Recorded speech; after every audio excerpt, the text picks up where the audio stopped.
Hi everyone, it's Dr. Leslie Campbell here and back with another module. This is reproductive strategies, and again, just like life history, this is some of my favorite research.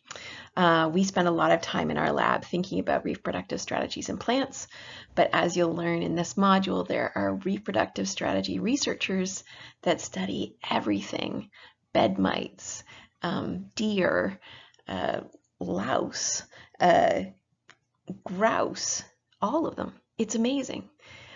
Mating is a really interesting phenomenon, not simply because, it's a little bit risque, but also because ultimately the place where genetic diversity is organized in the most original way is through recombination and meiosis. So when we're thinking about reproductive strategies, although changing your reproductive strategy doesn't cause evolution, it does create the opportunity for evolution to happen. And so in some ways, it's this underlying body of literature that helps us understand evolution. So to me, this is the really fascinating stuff. I hope you really enjoy this lecture. As always, there's a chapter in the textbook to go along with it. This time it's chapter 9. I hope you enjoy the read. Okay, let's go. Now, reproduction, of course, can be sexual or asexual, and we're going to talk all about those strategies in this little module. So just as a bit of review, you've probably encountered these concepts in previous classes, but the major dichotomy in mating systems is between sexual versus asexual reproduction. During sexual reproduction, there's a mechanism in which it is a mechanism in which progeny inherit DNA from two parents. Since offspring of sexual reproduction are a genetic mix of their parents, sex increases genetic diversity in the population. Alternatively, during asexual reproduction, progeny inherit DNA from only a single parent. You can see an example of this with this walking fern on the right. You can see how new clones are derived from the parental plant, and they will have the DNA of only a single parent. So in contrast to sexual reproduction, asexual reproduction does not increase genetic diversity in the population. Asexual reproduction also leads to vegetative reproduction and various forms of asexual reproduction. So I just want to talk about those in a little bit more detail. Actually, asexual reproduction appears in a diverse group of approaches. First is parthenogenesis, and parthenogenesis occurs when embryos are formed. So that embryo forms from an ovule, but there is no fertilization. So for instance, we see parthenogenesis in aphids and in dandelions. Both are generally asexually reproduced. There are some cases where both are sexually reproduced, but generally dandelions, the seeds in a dandelion flower are a consequence of parthenogenesis.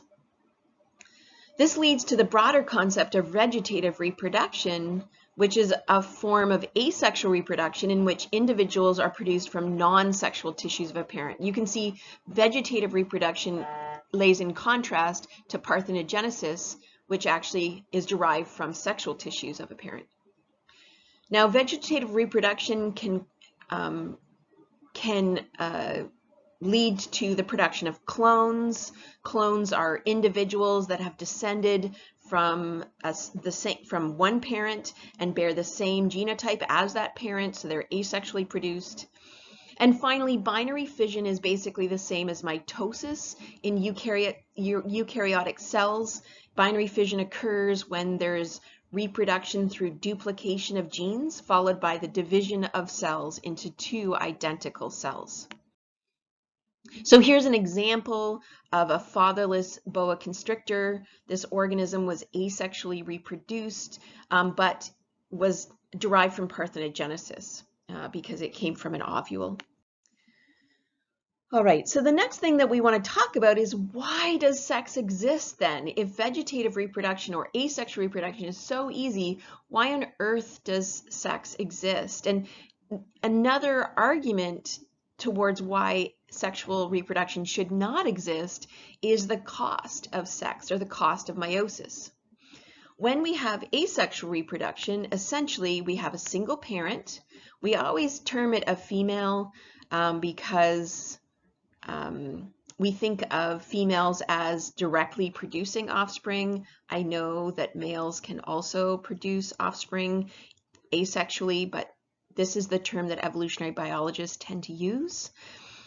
Those parents do not have to produce gametes, although they can, depending on whether it's parthenogenesis, and then they produce progeny that are an identical replicate of themselves. In contrast, when there's sexual reproduction, what we will see is that a pair of individuals mates, they release their gametes, and a combination of those gametes will produce offspring, such that half of the gametes produced by each parent will appear in each progeny. Or maybe I should say, of the progeny, half come from each parent. And so what you can see is that it actually takes, when we look at sexual reproduction, only half of the genes from a single parent appear in any of their offspring. So you have a 50% reduction in the number of your genes that get transmitted to the next generation, which is considered a disadvantage, of course. That said, organisms may not be trying to do things exactly the way their parents did them. And this is where the Red Queen hypothesis arises. So the Red Queen hypothesis is the hypothesis that sexual selection in particular allows hosts to evolve at a rate that can be faster than the rapid evolution of parasites. So in some ways, what we're imagining is, although the parental genes were fantastic for those parents to live, parasites of those parents will eventually figure out trickier and trickier ways to infect the parents and thus damage their reproductive success. So when we have offspring that also evolve, they need to evolve fast enough to combat their pathogens. And those pathogens are clearly evolving adaptations very rapidly that can counter those host defenses. So that's the why sexual reproduction exists, essentially. So here's an example of a pathogen's life cycle through snails and ducks. You can see that ducks may live a single generation and feed on multiple generations of those parasites, thus potentially having those parasites may become better and better and better at attacking the very same duck that had some resistance to the parasites existing at this point. So here is some data that helps us understand what's going on. So if we can look at snail infection, the rate of snail infection by a pathogen, we can see that depending on where the snails are physically in the water, they may have different types of pathogens infecting them at higher or lower rates. So in shallow water, the shallow water parasites are better at infecting snails than the deep water parasites. And in deep water conditions, in deep water snails, the deep water parasites are better at infecting snails. So shallow water tends to hold actually more parasites than deep water because ducks actually defecate and release pathogen eggs more frequently in the shallow water. A large number of pathogens in that shallow water then allows those organisms to evolve, those pathogens to evolve rapidly in response to any changes in the snails. Snails in shallow water are really challenged by a need to evolve defenses rapidly against the pathogens that respond quickly. And as a result, a much higher percentage of shallow water snails than deep water snails become infected. The pathogens also show an increased ability to infect the populations of snails with which they coexist. The pathogens from shallow water are better able to infect shallow water snails than deep water snails. And similarly, pathogens from deep water are better to infect deep water snails than shallow water snails. So that's kind of an interesting sort of interaction between hosts and parasites that identifies local adaptation in a host-parasite interactions, but also reflects this idea that there is, because of the sheer volume of pathogens in shallow water, there is a higher rate of infection in shallow water for snails. And so stronger selection pressure on snails to defend against pathogens in that water. And with that, we're going to stop here and we'll go on to the next module.